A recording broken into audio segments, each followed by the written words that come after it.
Boa noite mais uma vez.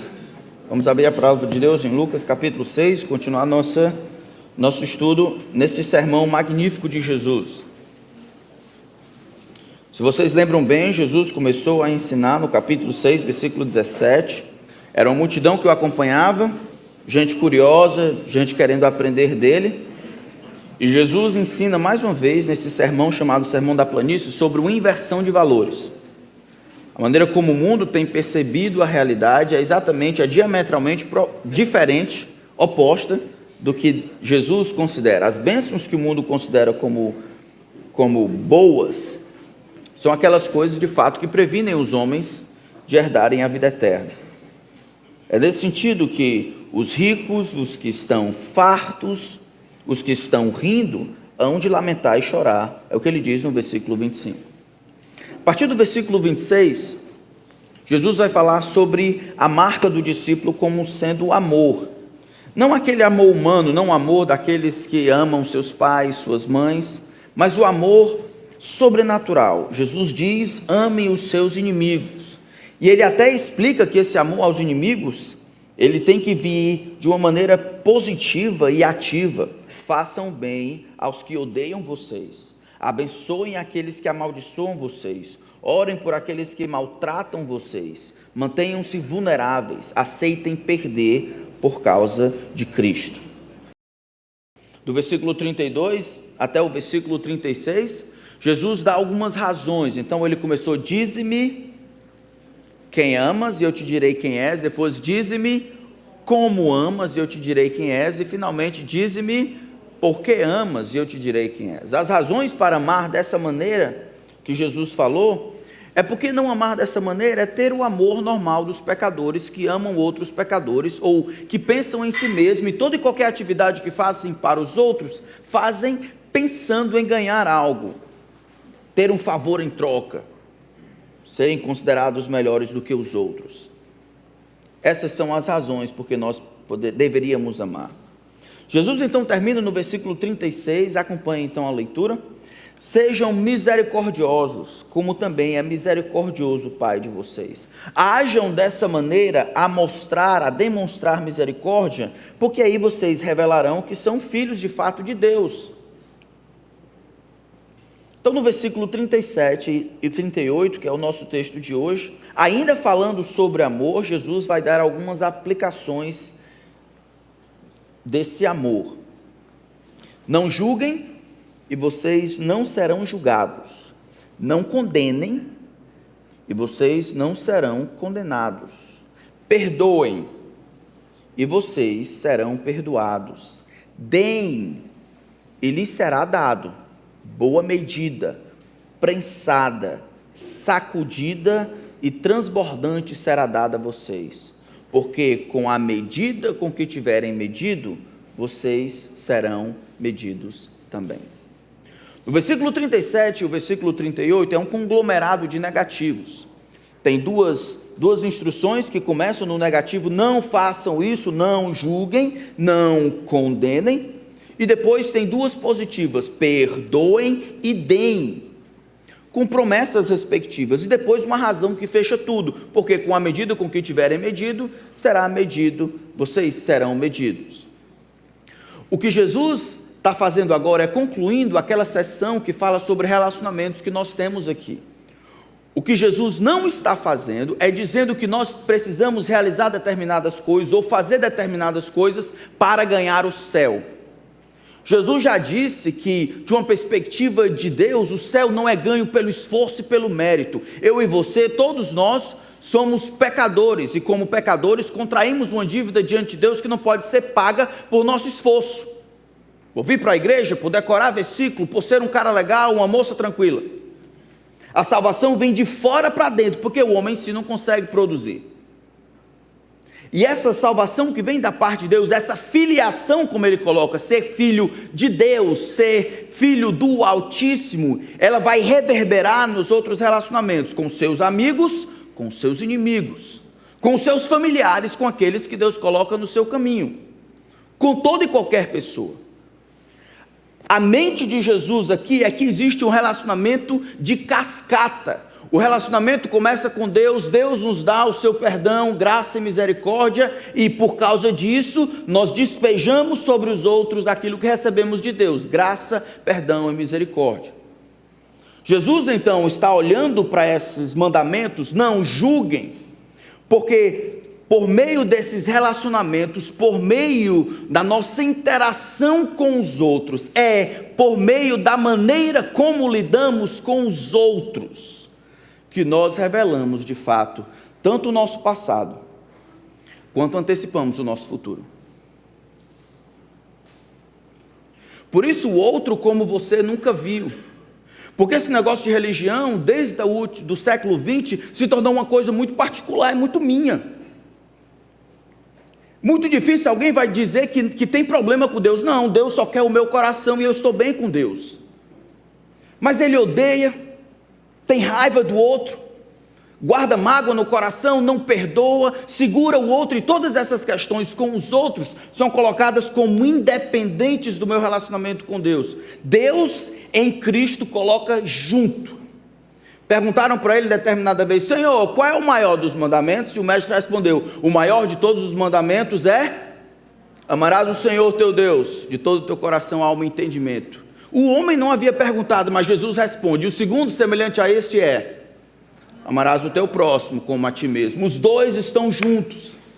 Em 1 João, o apóstolo vai dizer: se você não consegue amar o seu irmão a quem vê, como pode dizer que ama a Deus a quem não vê? As duas coisas estão juntas e Jesus não vai separá-las. O outro, aqueles que estão ao seu redor, amigos e inimigos, a maneira como você lida com eles, a maneira como você se relaciona com eles, diz quem você é. Tanto revela o seu passado, se você recebeu de Deus essa graça e misericórdia, aí dá aos outros o que recebeu da parte de Deus. E tanto anuncia ou prenuncia o seu futuro. Se você vai ou não receber julgamento, se vai ou não ser condenado, se vai ou não ser perdoado, se vai ou não receber bem-aventurança da parte de Deus. Então ele começa dizendo: não julguem e vocês não serão julgados, não condenem e vocês não serão condenados. O que Jesus deseja mostrar aqui, em outras palavras, é que a maneira como me relaciono com os outros revela o meu passado, o meu relacionamento com o Senhor, aquele momento de conversão, aquele momento em que eu me arrependi, aquele momento em que recebi perdão, quanto anuncia o meu futuro. Jesus não está ensinando um toma lá da cá. Você faz isso, e Deus de alguma forma olha lá de cima, fica feliz com você e lhe dá isso no futuro. Não. Ele já disse que aqueles que conseguem perdoar, aqueles que conseguem amar os inimigos, aqueles que conseguem reconhecer a culpa do outro e mesmo assim fazer o bem, orar por ele, abençoar, esses revelam que são filhos do Altíssimo, que faz o bem e age com misericórdia com todo mundo, até com os ingratos e maus. É o que ele falou no versículo 35. Então aqui continua na mesma ponta.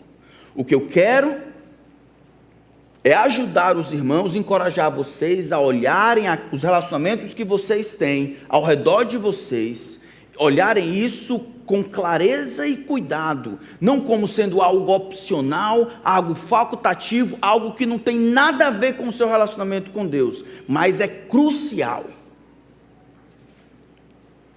Se você julga, você será julgado. Se você condena, será condenado. Se não perdoa, não será perdoado. Se não dá, nunca receberá nada. Não é no contexto de herdar a salvação, mas no contexto de revelação, ainda demonstrando essa filiação com o Senhor, aqueles que são filhos do Altíssimo. Jesus não acredita que esse encontro com o Senhor não terá desdobramentos nos relacionamentos interpessoais. Então ele começa dizendo: não julguem e vocês não serão julgados. Não condenem, vocês não serão condenados. Os dois praticamente falam a mesma coisa.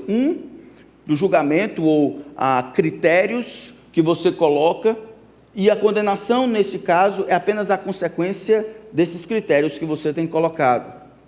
Jesus não está ensinando que os discípulos deveriam ser passivos em relação ao caráter ou ao julgamento moral sobre o comportamento daqueles que estão contrários à palavra de Deus. Jesus não está falando de um julgamento de maneira completa. É proibido julgar. Como eu sei disso? Aqui no Evangelho de Lucas, no capítulo 11, vejam que Jesus vai tecer julgamento baseado naquilo que os fariseus estão fazendo, contrário à palavra de Deus. Em Lucas capítulo 11, a partir do versículo 37, ao falar Jesus estas palavras, um fariseu o convidou para uma refeição na sua casa. Entrando na casa, Jesus tomou lugar à mesa. O fariseu admirou-se a ver que Jesus não tinha se lavado antes de comer. Mas o Senhor lhe disse: vocês fariseus limpam o exterior do copo e do prato, mas o interior de vocês está cheio de roubo e de maldade. Isso aqui é um julgamento. Seus tolos. Quem fez o exterior não é o mesmo que fez o interior? Mas deem como esmola o que está dentro do copo e do prato, e tudo lhe será limpo. Mas ai de vocês, fariseus!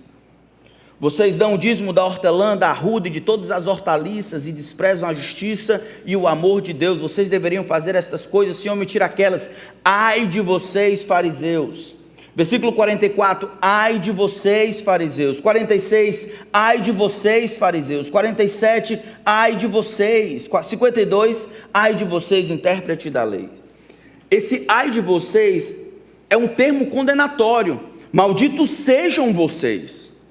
Porque aquilo que se requer de vocês, como líderes do povo judeu, de explicar às pessoas os conceitos chaves, para que as pessoas adentrem ao reino de Deus, vocês com todo esse conhecimento empurram as pessoas para fora. Jesus julga o comportamento imoral dessas pessoas que, tendo a revelação de Deus, ignoram completamente para estabelecer o que elas querem. Este julgamento não é somente correto, mas é necessário. Jesus, então, no capítulo 6 do nosso texto, quando ele diz não julguem, ele não está dizendo nenhum julgamento de maneira absoluta, principalmente quando você está julgando algo que é condenado pela própria palavra de Deus. Quando a Bíblia diz que algo quadrado deve ser quadrado e o mundo faz redondo, você diz isso é uma aberração, uma heresia, isto é pecado, é transgressão, porque Deus disse que isso é quadrado. Se você, no entanto, da sua opinião, acha que aquele negócio devia ser hexagonal, guarde isso para você como a sua opinião. O julgamento aqui não é aquele julgamento moral sobre o comportamento daqueles que estão contrários à palavra de Deus. Jesus está preocupado com aquela atitude em que um ser humano, como qualquer outro, se coloca no lugar de Deus, não para representar o que Deus diz, porque se é a palavra que Deus que está sendo dita, ela está julgando, não o homem que fala, mas aquela atitude em que o homem, assim como outro homem, igual a outro homem, se coloca no trono para ter uma determinada opinião sobre determinada coisa, e julgar, e criticar, e diminuir aquela pessoa. É a atitude de se colocar no lugar de Deus como juiz final e completo, ignorando que também haverá um julgamento futuro para aqueles que julgam. Jesus está condenando aquela atitude de superioridade que tantas vezes está no coração de quem julga, quando está julgando. Jesus está condenando aquela disposição de se esforçar para perceber os erros, limitações e falhas do outro, aquele desejo interno e humano de consolidar a grandeza, subindo nas falhas, nos erros, nas limitações, nos pecados, e assim julgar aquela pessoa culpada, ao invés de se esforçar para usar a compaixão, que é o que Jesus está dizendo, que é como o Pai aparece aqui do versículo 35 e 36. não está sendo proibido a disciplina na igreja, não está sendo proibido o julgamento daqueles que ferem a palavra de Deus. Aqui não está sendo dito aqueles que vão contra a palavra de Deus, não está sendo dito que um filho é desobediente quando ele desobedece o pai, ou um pai é relaxado e preguiçoso quando não ensina ou disciplina o seu filho, que homem é homem, mulher é mulher, e de qualquer outra dessas coisas é contrário ao plano de Deus. Jesus não está falando desse tipo de julgamento, porque é Deus quem é a fonte dessas informações, não o homem.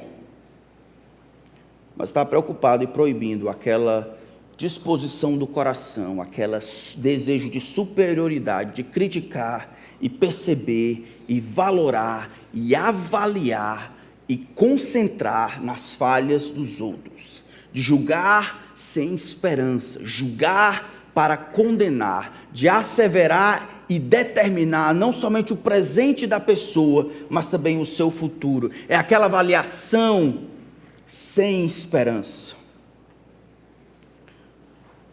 Jesus está proibindo aquele desejo do nosso coração de não somente criticar os homens, mas condenar os homens, colocando o status dele numa posição inferior. Parece que essas pessoas estavam fazendo exatamente isso. É aquela avaliação que se concentra nas falhas dos outros mais do que na compaixão. É a ausência de misericórdia. É aquela incredulidade quanto à mudança. É o desejo por se tornar juiz. Esses julgamentos tantas vezes aparecem com palavras como nunca, sempre, toda vez, toda vida. É aquele julgamento que chega como sendo uma cartada final. É assim e ponto final. Os homens que não nasceram do alto fazem isso o tempo todo. Eles tomam o lugar de Deus e se sentam na cadeira de juiz, conferindo a si mesmo justiça e aos outros condenação. Como é que eles conseguem esse status de justo? Eles se sentam na cadeira de Deus, julgam os outros como necessitados de Deus, enquanto eles passam sem a necessidade de misericórdia. É isso que Jesus está dizendo: não julguem e vocês não serão julgados. Ou, de maneira contrária, o ato de vocês julgarem ou viverem julgando, o ato de vocês considerarem tão justos a ponto de estabelecer um juízo condenatório determinante para essa pessoa, indica que você não tem contabilizado na maneira como você realiza a vida, percebe a vida, a necessidade de compaixão da parte de Deus. Não é como o Salmo 103 diz: o Senhor é compassivo e bondoso, tardio em irar-se, rico em bondade, não repreende perpetuamente, nem conserva para sempre a sua ira, não nos trata segundo os nossos pecados, nem nos retribui conforme a nossa iniquidade. Apoiar-se na compaixão, tomar a decisão por compaixão em vez de julgar, é demonstrar o caráter do próprio Deus. A maneira como tratamos os outros, irmãos, essa atitude revela simplesmente o que nós pensamos a respeito de nós mesmos, que somos melhores do que eles. Eles precisam de misericórdia, eu não. Por isso que eu posso julgar, porque eu não tenho tantos erros, não preciso tanto como eles têm. Não os discípulos de Jesus. Os discípulos de Jesus não deveriam agir assim.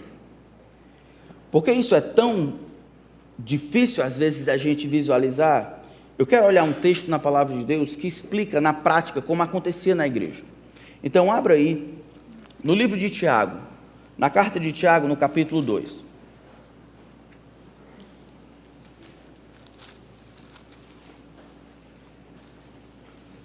A carta de Tiago, capítulo 2. Essa não é a primeira vez que a Bíblia faz uma ligação entre amar aos outros e o problema do julgamento. Porque lembra, essa questão do julgamento está alinhada lá no discurso de Jesus ao fato de amar. Amar como Deus ama, amar escolhendo misericórdia, amar com compaixão.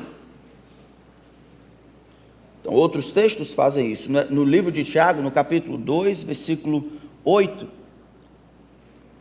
Vocês sabem a história, chega alguém pobre na igreja, ou no ajuntamento, e a pessoa trata com diferença. Olha só o que diz o versículo 3.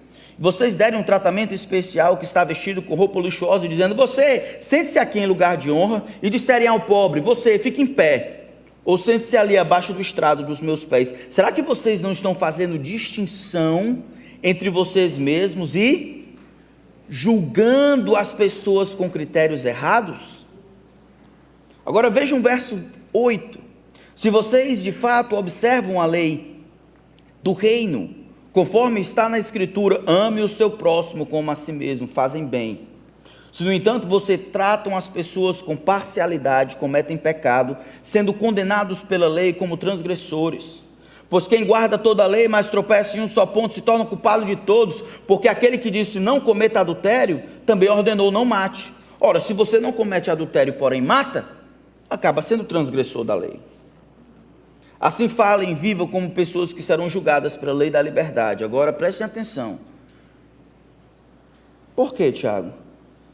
Porque o juízo é sem misericórdia sobre quem não usou de misericórdia. A misericórdia triunfa sobre o juízo. Jesus, aqui por meio, Deus por meio de Tiago, ele está virando a mesa.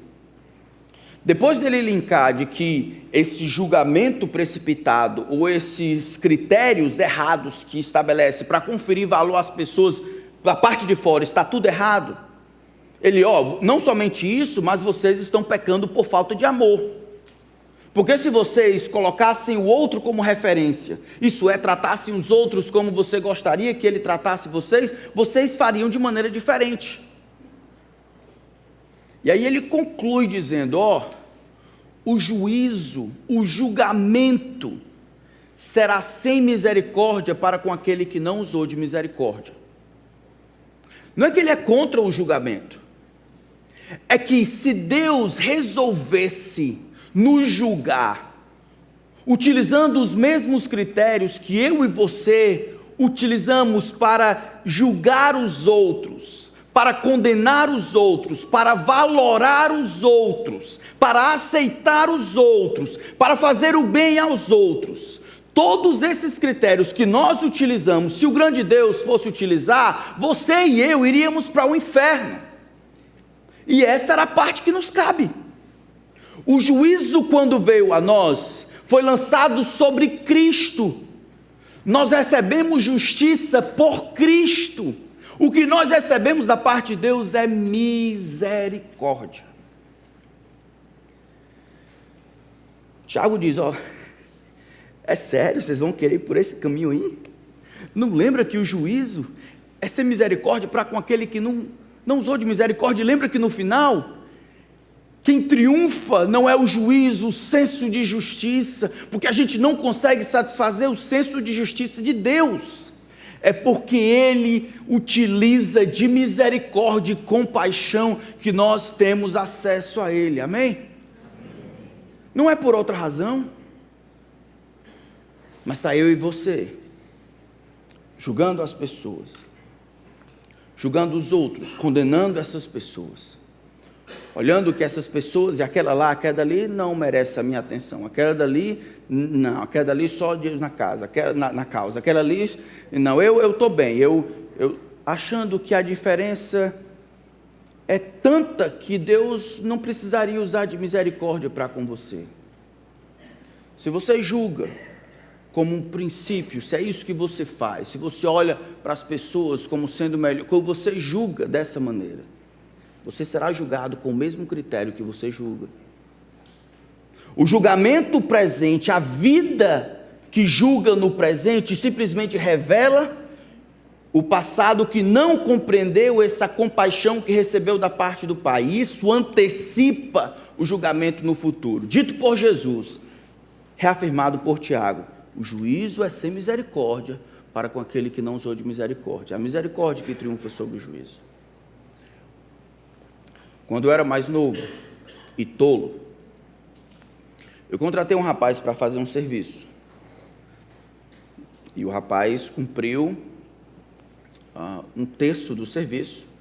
E eu, de maneira justa, obviamente, falei com ele que ia pagar 1/3 do acordo.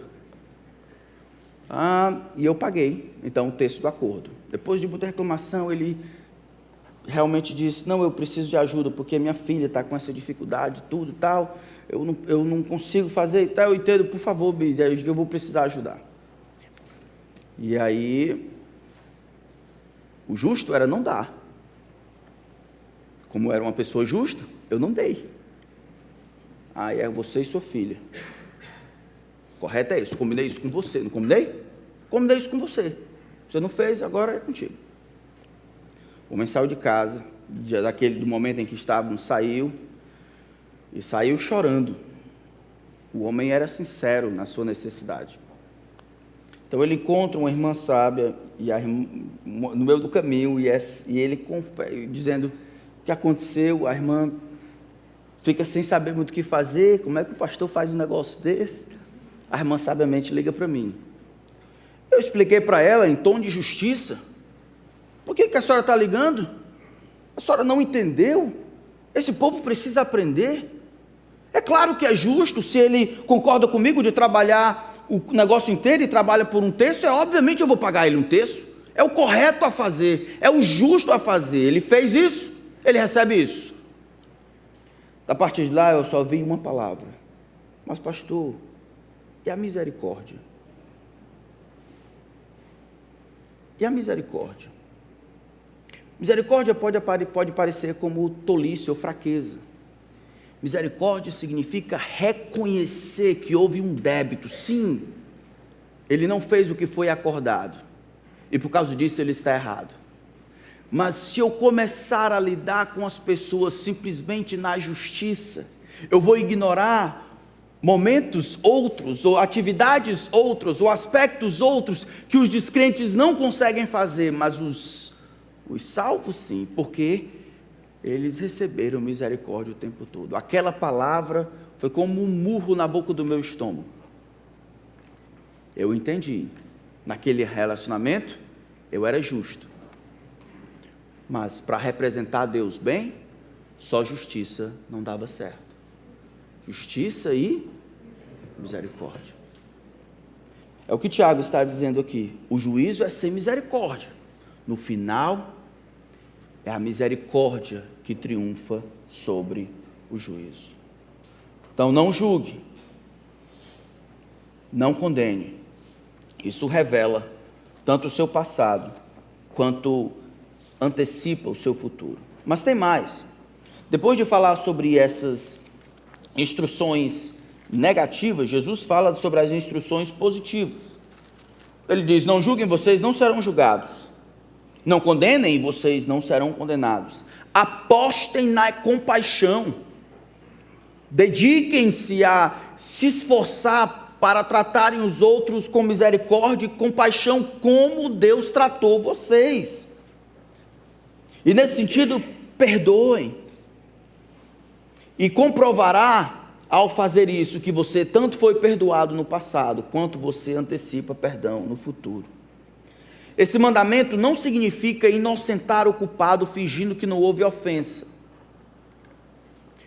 Esse mandamento significa perdoar quem pecou contra você. Nesse contexto, talvez seja o inimigo, aquele que persegue, aquele que ofende, aquele que amaldiçoa. Você perdoa. Quando não existe custo no perdão, é porque provavelmente não existiu perdão de verdade. Sem prejuízo, sem culpa de alguém, sem ofensa, que é quitada por meio do perdão, provavelmente não existe perdão. Normalmente os homens vão dizer, existem aqueles que por alguma razão dizem que não tem nenhuma dificuldade de pedir perdão. Pastor, não tenho nenhuma dificuldade de pedir perdão. E embora isso possa acontecer, embora seja antinatural ou sobrenatural, pedir perdão da perspectiva bíblica é muito doloroso.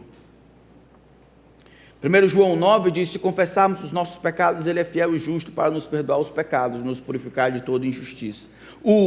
A confissão, ela antecede o perdão. Em outras palavras, para que eu peça ou solicite perdão, eu preciso, antes de qualquer coisa, confessar ou admitir que a avaliação de Deus a respeito daquilo que eu fiz é pecaminoso, e a avaliação daquele meu igual, da minha situação, também é pecaminoso. Se eu não admito que houve pecado de minha parte, se eu não admito que houve ofensa, se eu não admito que uma dívida foi criada por causa daquilo que eu fiz, eu simplesmente digo perdão, me perdoe, isso não é perdão de verdade. Isso aí é fingimento de orgulhosos que desejam se passar de bonzinhos.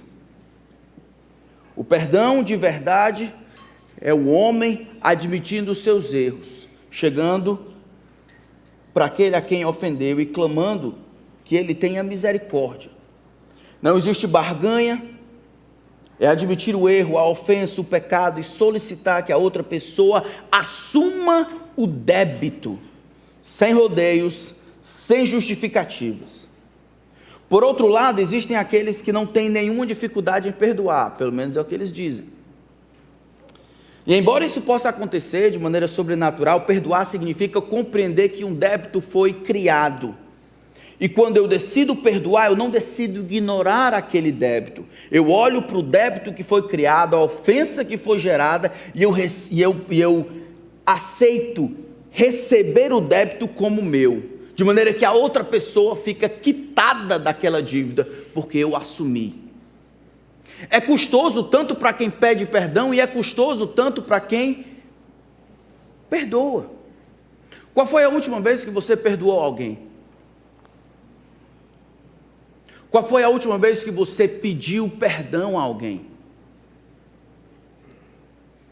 Isso não deveria ser incomum para nós. Eu e você pecamos constantemente. E a única maneira de lidarmos com o pecado é pedindo perdão. É confessando e deixando, é assim com Deus e assim com os outros.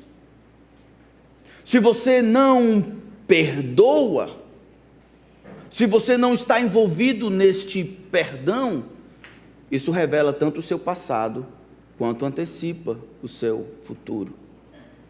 Para que fique claro mais uma vez, existem outros que dizem que somente Deus pode perdoar. Que pedir perdão é uma ofensa. Não, não é negócio de pedir perdão não, só Deus perdoa. Não é isso que Deus diz em sua palavra. Pecamos contra Deus e precisamos do seu perdão. Pecamos contra os outros e precisamos do perdão dos outros. Então, se você tem um problema com a sua mãe, com a sua esposa, com o seu filho, com o seu pai, com o seu pastor, o plano de Deus é que você confronte para perdoar, ou que você perdoe. Esse é o plano do Senhor. Para que fique claro, vamos olhar esse texto. Mateus capítulo 18. Mateus capítulo 18.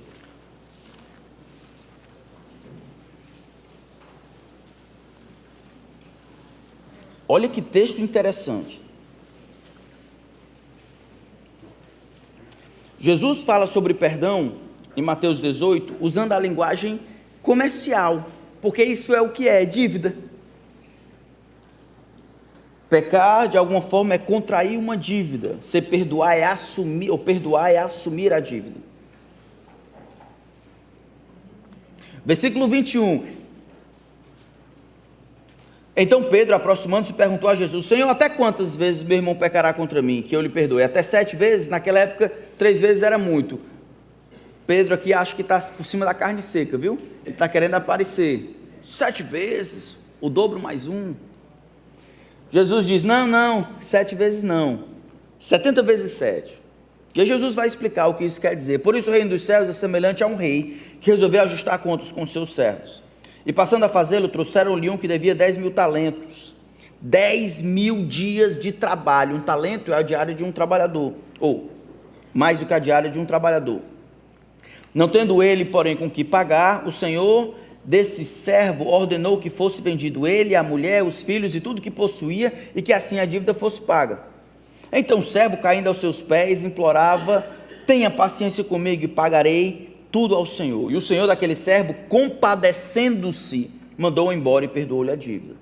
Saindo, porém, aquele servo encontrou um dos seus conservos que lhe devia 100 denários. Aí sim, 100 dias de trabalho. Agarrando-o, começou a sufocá-lo, dizendo: paga-me o que você me deve. Então o seu conservo, caindo aos seus pés, pedia: tenha paciência comigo e pagarei tudo a você. Ele, porém, não quis. Pelo contrário, foi e o lançou na prisão até que saldasse a dívida. Agora vem a avaliação. Vendo seus companheiros o que havia acontecido, ficaram muito tristes e foram relatar ao seu senhor tudo o que havia acontecido. Então o senhor, chamando aquele servo, lhe disse: servo malvado, servo egoísta, servo maligno, leviano, eu lhe perdoei aquela dívida toda porque você me implorou. Será que você também não devia ter compaixão do seu conservo, assim como eu tive compaixão de você? A pergunta é retórica, é óbvio que sim. É exatamente o que Jesus está falando lá no nosso texto. O relacionamento com os outros nada mais é do que um reflexo de compreender como o nosso relacionamento com Deus foi iniciado e se mantém. É um relacionamento em cascata. Recebemos do nosso Pai Altíssimo, quando éramos ingratos e maus, graça, misericórdia, Deus não nos tratando como nós merecemos. E agora nós fazemos o mesmo com os outros. Não fazer isso simplesmente revela que a nossa compreensão de nós mesmos e de Deus e do nosso relacionamento é imperfeita, incorreta. Essa é a única justificativa que nós temos para não perdoar, não usar com compaixão, mas ignorar qualquer senso de misericórdia e requerermos justiça a todo custo. É ignorar que Deus no passado não nos tratou com justiça, apenas por meio de Cristo, cobrando o que nós não poderíamos pagar em Cristo, de maneira a recebermos misericórdia. Da mesma coisa, Jesus linka aqui: rapaz, você me pediu isso, me implorou isso, você não deveria agir da mesma forma? Não deveria usar com compaixão e perdoar o outro? E a resposta é: irmãos, o problema de perdão não é o problema da dívida que fizeram com você. Eu não sei o que seu pai fez com você, sua mãe fez com você, não sei o que seu marido faz com você, seu filho, sua filha, não sei o que os governos fizeram, não sei o que. O problema nunca é o tamanho e quem fez com você. A cura está quando você compreende a quem você devia e o quanto você devia, não podendo pagar, e compreendendo que recebeu de Deus perdão. Deus concedeu o perdão e Ele espera que eu e você tratemos os outros da mesma forma. Mas o versículo 34 continua, e aqui é a parte que me causa arrepios. Diz que o Senhor se indignou, e indignando-se o Senhor, porque o homem não tratou com compaixão o outro. Essa ideia de indignação é uma espécie de revolta, é como se o estômago, os intestinos ficassem revoltados. Como é? Quer dizer que você pede perdão a mim todos os dias. Todos os dias você sonega a autoridade, o amor que é requerido por mim. No passado, ainda hoje, e eu lido com as suas imperfeições, concedendo misericórdia e graça, porque essa é a única maneira de eu lidar com você. Não pode ser com base nos seus méritos, porque você não tem nenhum.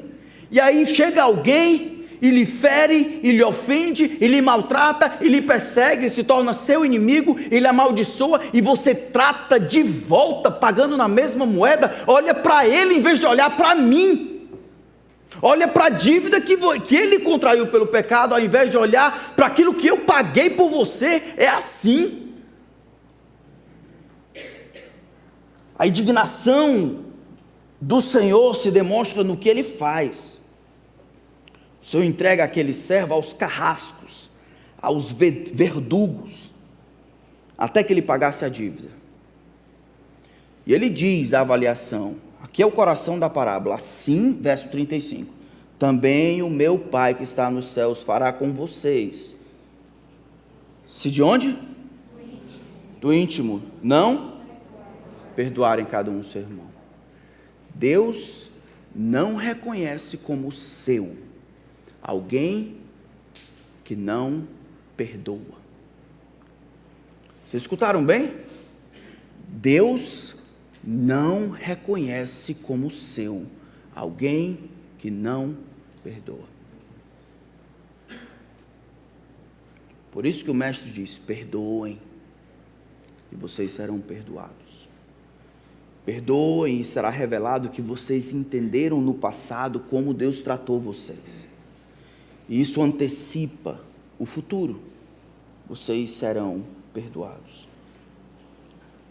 Será que você precisa perdoar alguém? Será que você precisa pedir perdão a alguém? Será que agora o Espírito de Deus fala, trazendo à memória coisas que você resolveu fingir que não existiram? Ignorar a dívida que foi feita, achando que o tempo ia cobrir. Tempo não resolve problema de pecado. O que resolve o problema de pecado é arrependimento e confissão. É admitir o erro e a culpa e pedir à pessoa ofendida que lhe perdoe. Ah, você não consegue perdoar. Isso é mentira. Você não quer se humilhar e pedir perdão, porque você é orgulhoso. Você acha que não precisa. O que Jesus anuncia é que um dia talvez você precise de perdão de Deus, que tudo vê. E isso não será dado a você. Por causa do tempo, teremos que terminar por aqui. Mas o próximo é dar. E aí Jesus, voltando para o nosso texto de Lucas, ele diz no final do versículo 38, dele será dado, boa medida, prensada, sacudida, ou seja, será dada em abundância. Ele diz, porque a medida com que tiverem medido, vocês serão medidos. Em outras palavras, o que Jesus está dizendo aqui é que, como nós vimos as outras vezes, tanto nesta parábola quanto no texto de Tiago, é que Deus, Ele entrega a você, quando você deseja ocupar o lugar de Deus e julgar de maneira condenatória, ou escolher não perdoar, ou escolher não dar, como eu posso, ou não usar de generosidade, você revela que está desassociado do Deus Todo-Poderoso, o Deus que ele falou no versículo 35, o Deus que é bom para os ingratos e maus, o Deus que doa, o Deus gracioso, o Deus compassivo. E se é isso que você quer, ocupar o lugar dele, estabelecendo suas próprias medidas, se você vai ter a sua régua na vida, usando para medir as pessoas e os relacionamentos, um dia, Deus vai pegar esta régua de você, e Ele vai usar esta régua para medir você. O que Deus está dizendo em Cristo é que todo mundo será medido. E essa medida que nós fazemos aqui revela, se nós compreendemos, que dependemos da compaixão de Deus no passado, que não foi nossos méritos, justiça, poder ou capacidade, que nós demonstramos isso pela maneira como lidamos com os outros, pela maneira como lidamos com os pecados dos outros. Todos os homens serão julgados, todos os homens. Jean-Paul Sartre escreveu uma peça de teatro, onde ele colocava 3 pessoas dentro de uma jaula no inferno. E aí, desta peça teatral, surgiu aquela frase famosa: o inferno são os outros.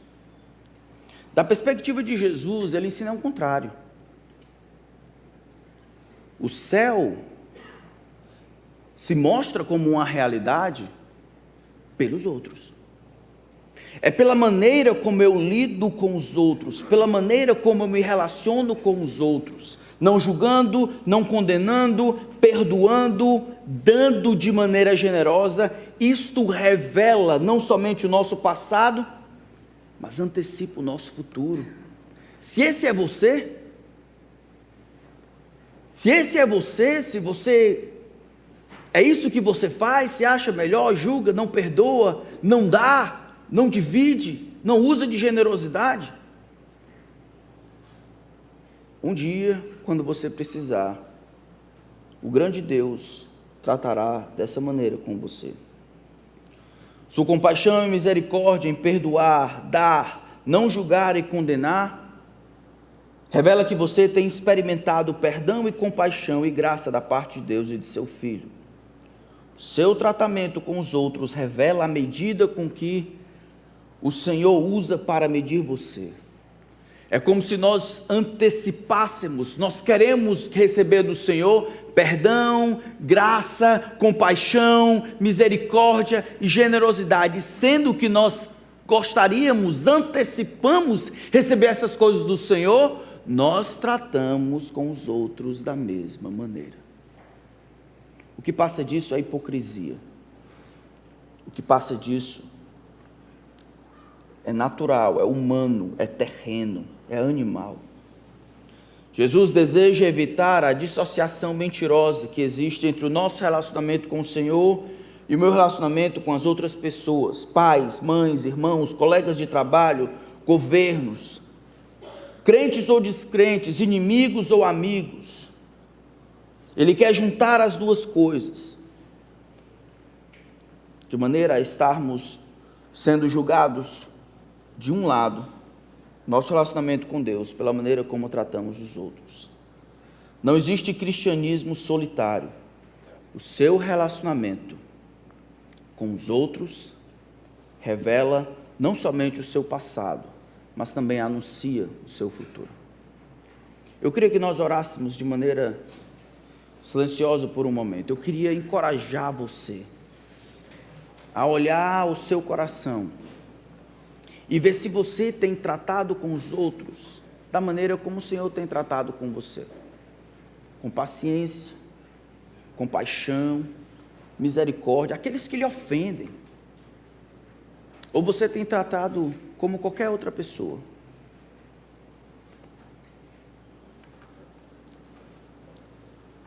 Todos nós, de alguma forma, vamos comparecer diante de Deus. E aqueles que serão salvos, não serão salvos pelos méritos ou justiça própria, mas porque decidiram se apoiar, clamar ao Senhor por misericórdia e receberam misericórdia e graça em Cristo. Foram aceitos por causa daquilo que outro fez, não por mérito.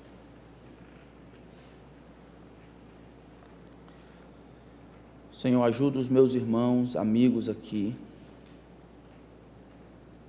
Nós vivemos num mundo quebrado, nós ofendemos uns aos outros. Mesmo aqueles que amamos, nós ofendemos uns aos outros.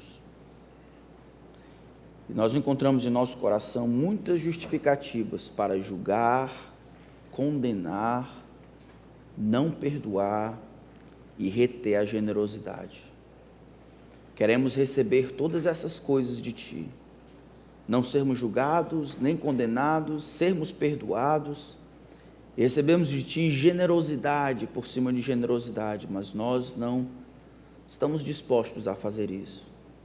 Somos comedidos em nossa generosidade, lutamos para não fazermos mais do que seja apenas necessário. Ajuda o Teu povo, Senhor, a reconhecer hipocrisia, maldade e a perdoar como tem sido perdoado. Eu peço que o Senhor aplique esta palavra aos nossos corações, nos ajude a crescermos em temor e tremor, que o Teu Espírito traga à nossa memória as coisas que nós precisamos resolver, assim como o Senhor tem feito conosco. nos perdoando, nos dando segunda chance, nos tratando com graça e misericórdia, apesar dos nossos pecados. Nos ajuda a representar o Senhor diante de um mundo hostil e maldoso. Em nome de Cristo. Amém.